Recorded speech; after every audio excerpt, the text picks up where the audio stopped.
Bismillahirrahmanirrahim. Assalamualaikum warahmatullahi wabarakatuh.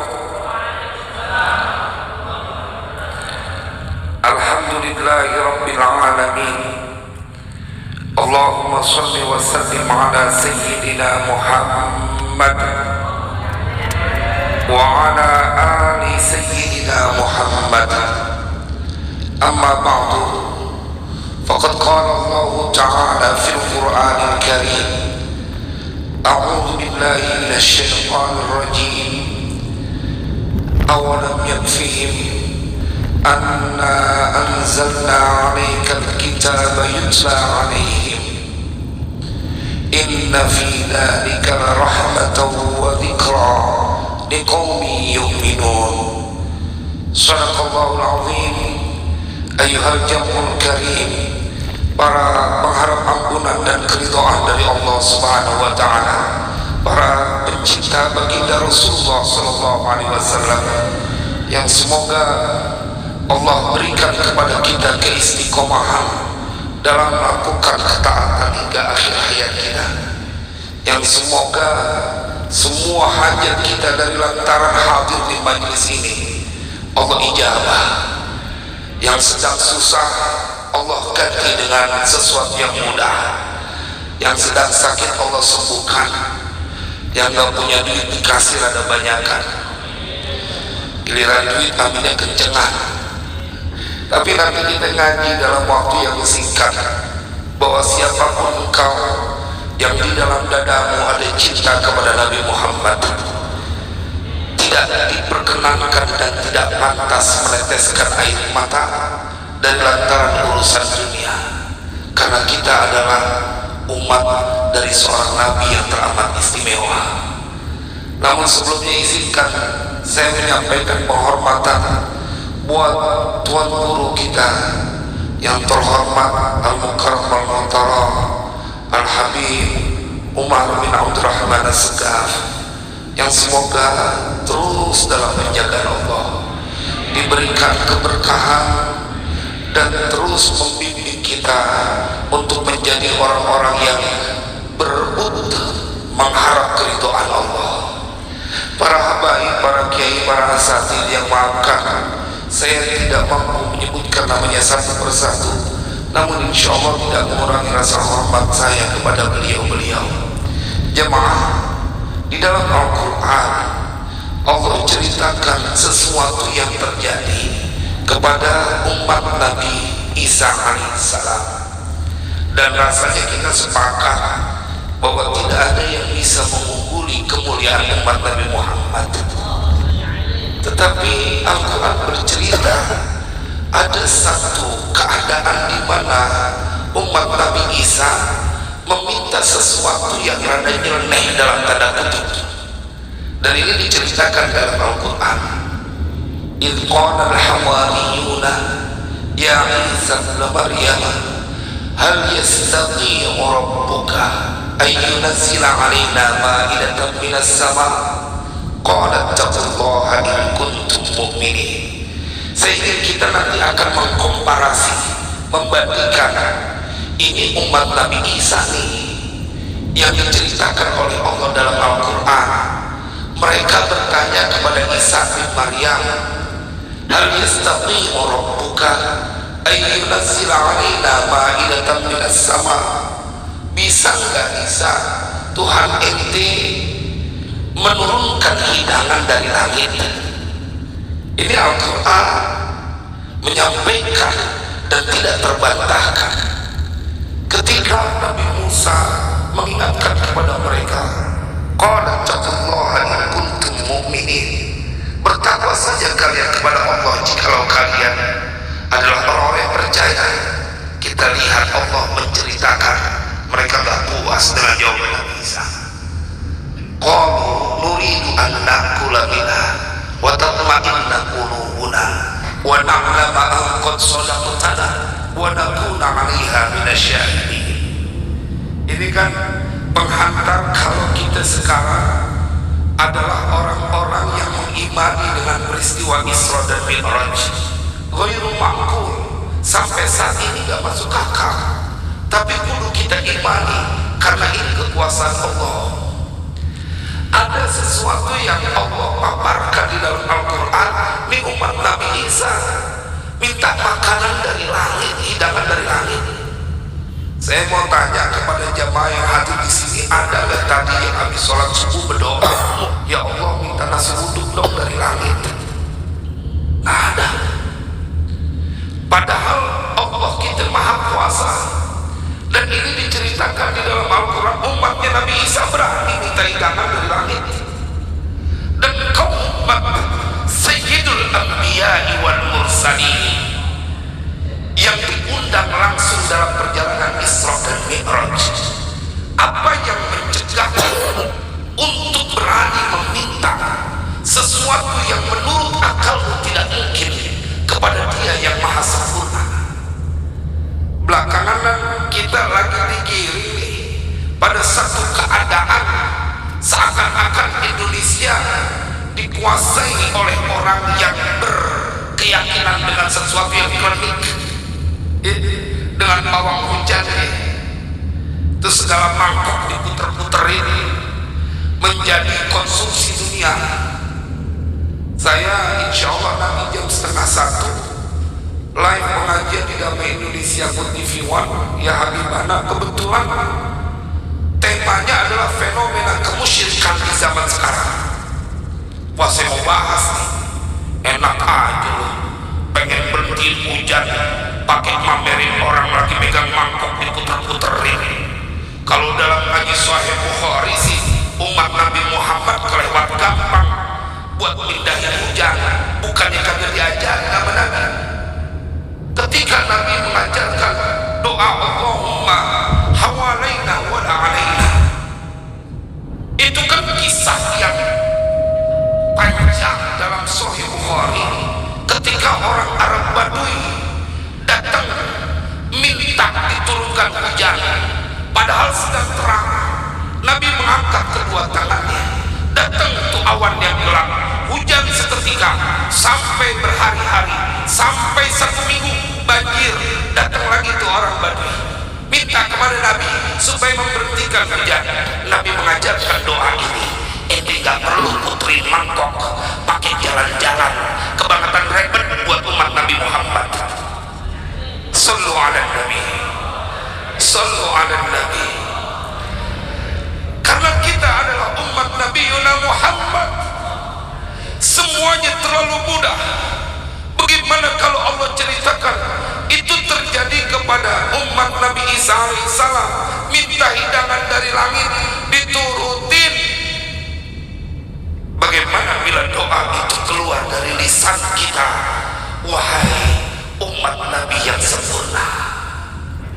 Ini yang kudu kita ambil, bahwa tidak pantas lagi ketika engkau sudah diperkenankan oleh Allah duduk di majlis mulia, majlis ta'lim al-kifahi al-thaqafi, ente udah gak boleh nunduk urusan dunia. Dunia yang kudu tunduk kepada ente. Jemaah sekalian berbahagia, karena kita diajarkan oleh Allah di dalam Al-Quran. Tanya kepada mereka ya Muhammad, siapa yang telah menciptakan langit dan bumi?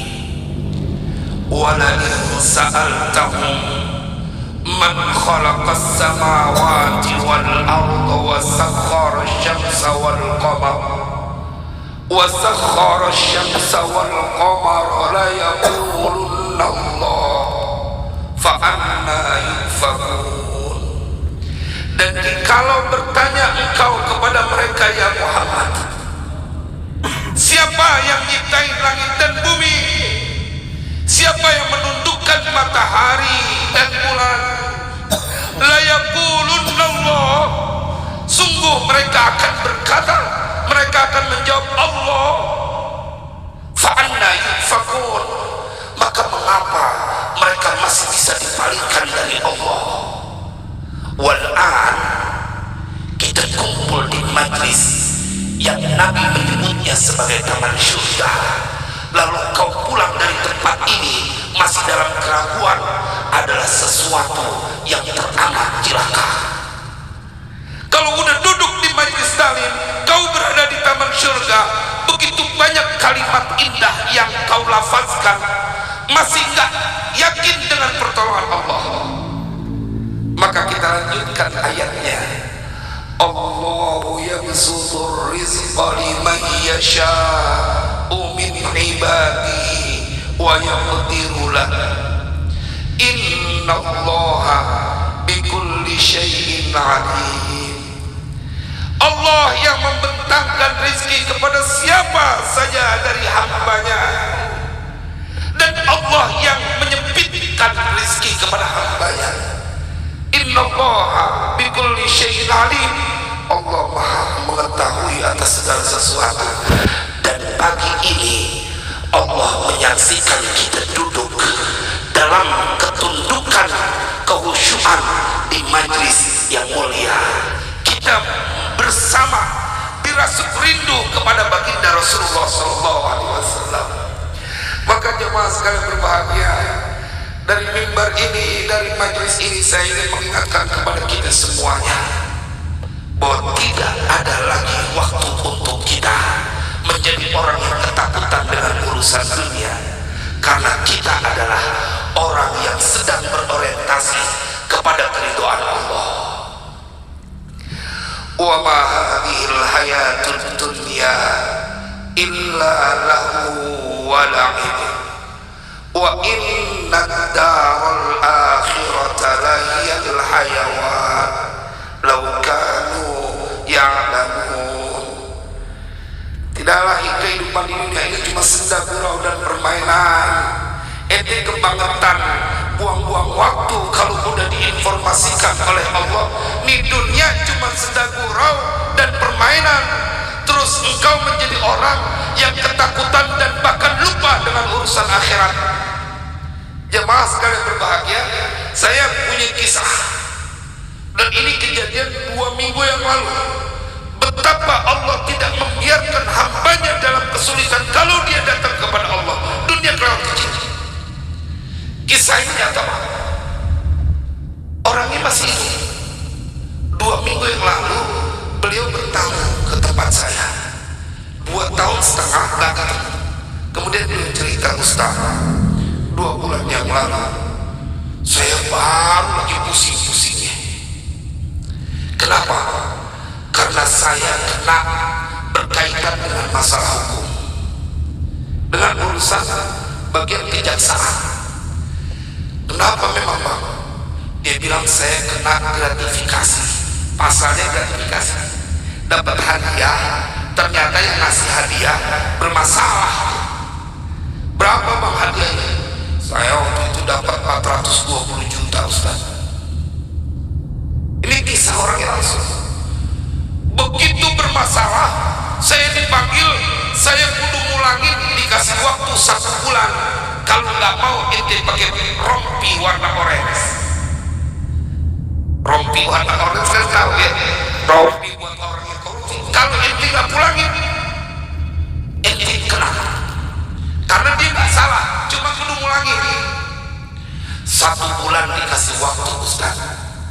Saya nggak bisa tidur, malam nggak bisa tidur, nggak nafsu makan. 420 juta saya nggak punya duit Ustaz.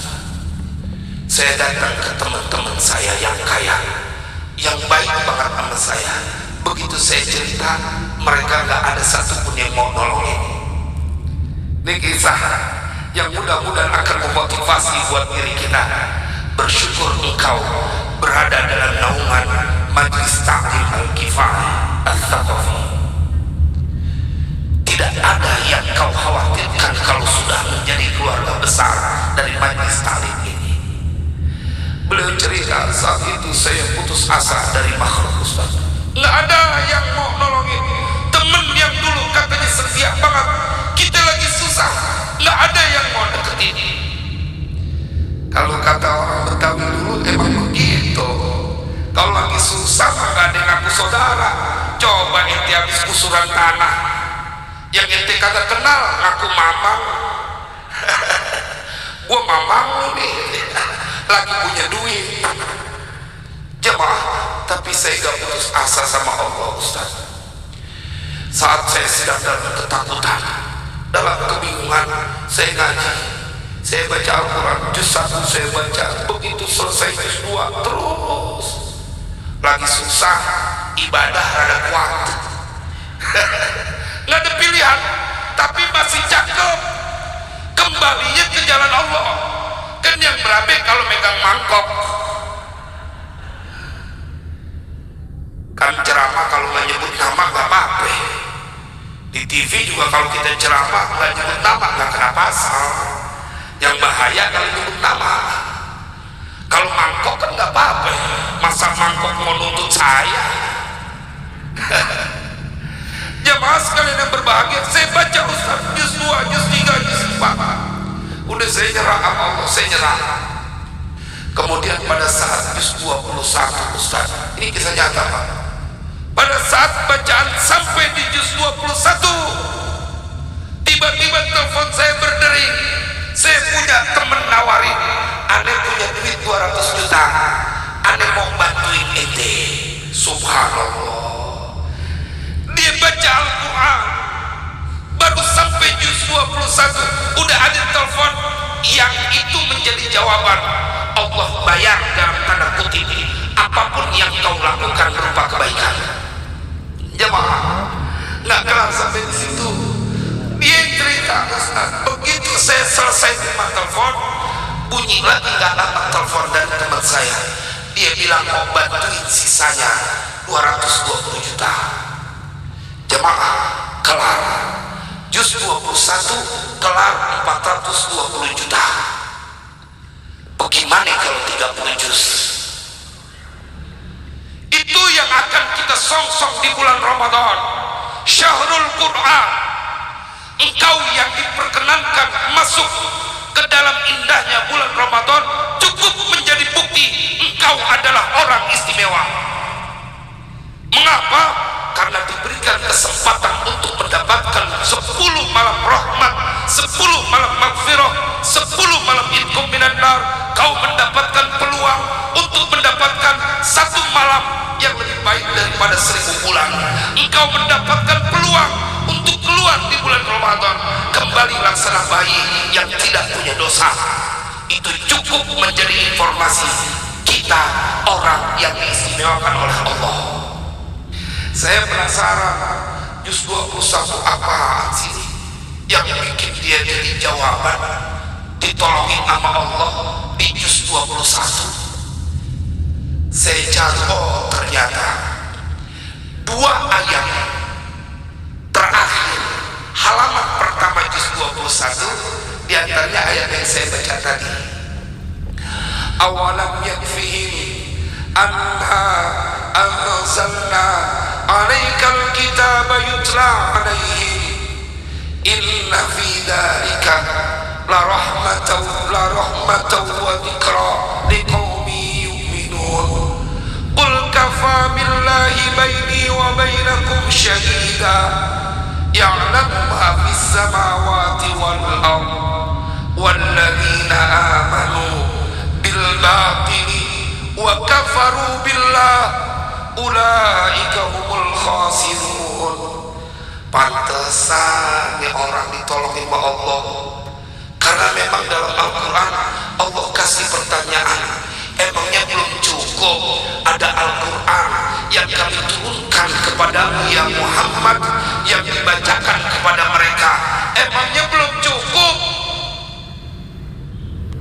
Inna fi dzalika la rahmatan wa dzikra liqaumin yu'minun.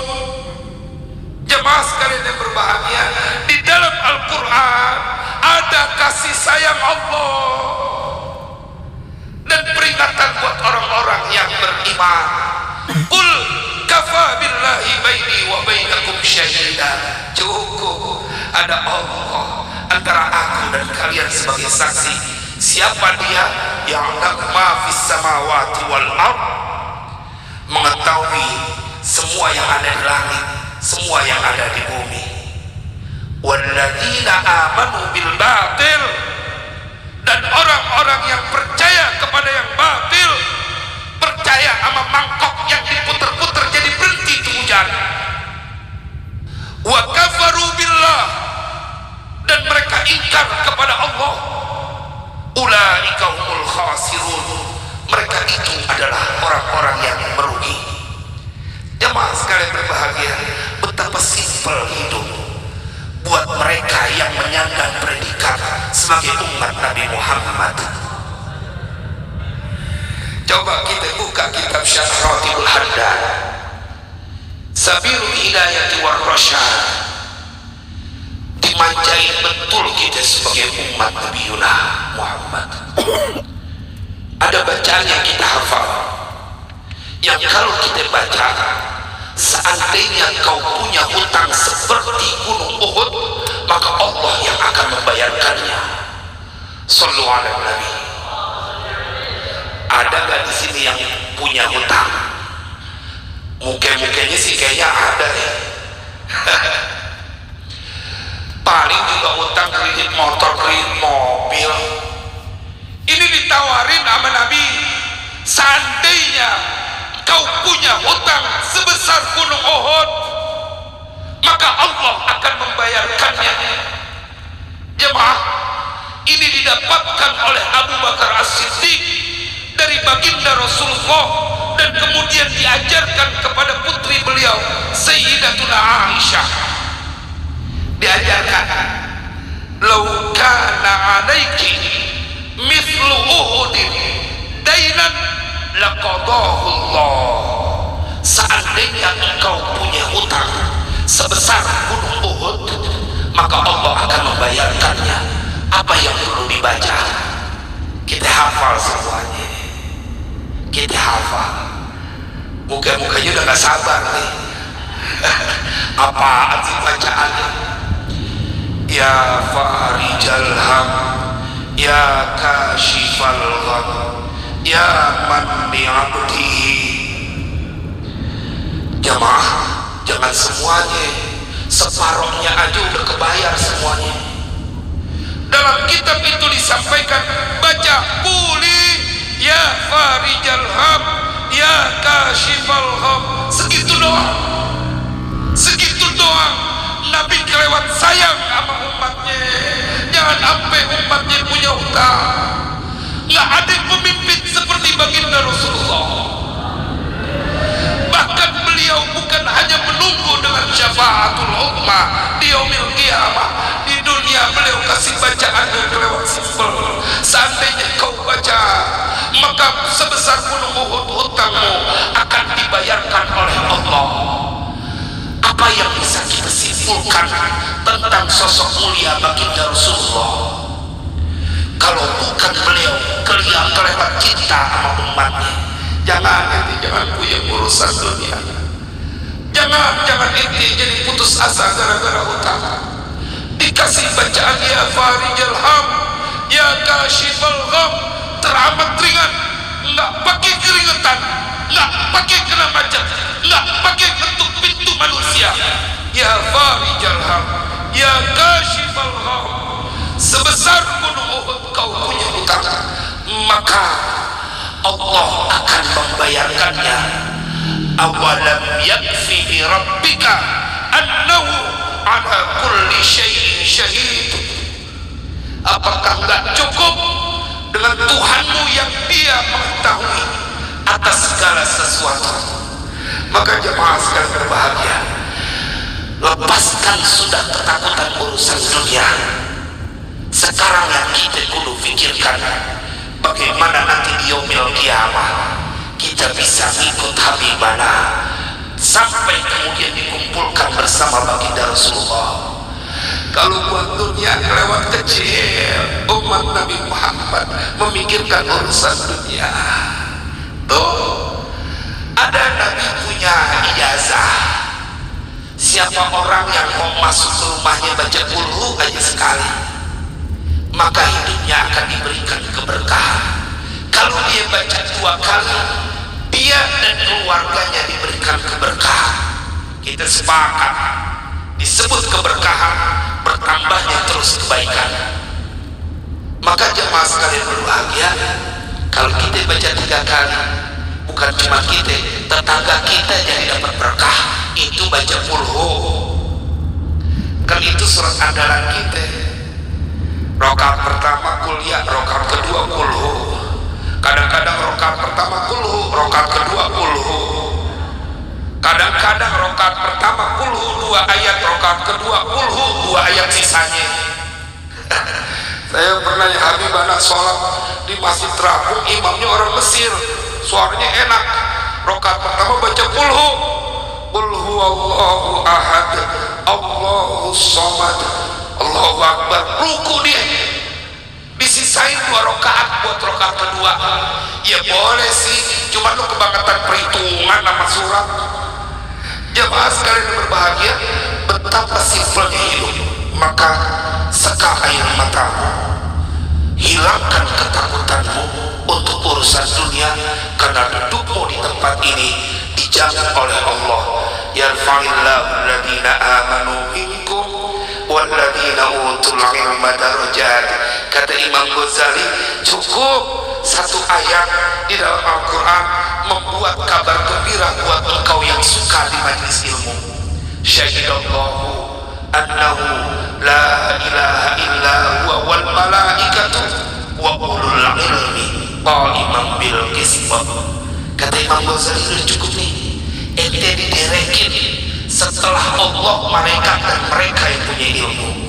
Mudah-mudahan ini menjadi manfaat buat kita semuanya. Saya bersyukur mendapatkan kesempatan di majlis mulia ini. Mudah-mudahan nama saya masuk dalam barisan majlis talim Al-Kifahi Al-Thaqafi. Mudah-mudahan kita diberikan keistiqomahan terus mencintai Habibana, karena kita tahu di dalam tubuh beliau mengalir darah baginda Rasulullah. Saya minta maaf karena saya langsung pamit, mohon izin karena harus ke lokasi pengajian damai Indonesia siang ini ya, tentang kemusyrikan. Nanti saya bahas benar. Orang kata Al-Quran Allah yang nurunin, Allah yang nahan sih. Ngapa lu jadi ngaku-ngaku megang remote langit? Jadi udah keterlaluan Nabi Bana. Jadi lempengan tauhid kayak begitu lah kita kudu kejar, biar nanti enggak ditanya sama Allah. Lu diem aja di salib itu ada orang megang mangkok ngaku-ngaku megang remote langit. Mudah-mudahan ini menjadi manfaat. Kurang lebihnya mohon maaf. Allahu a'lam bishawab. Wassalamualaikum warahmatullahi wabarakatuh.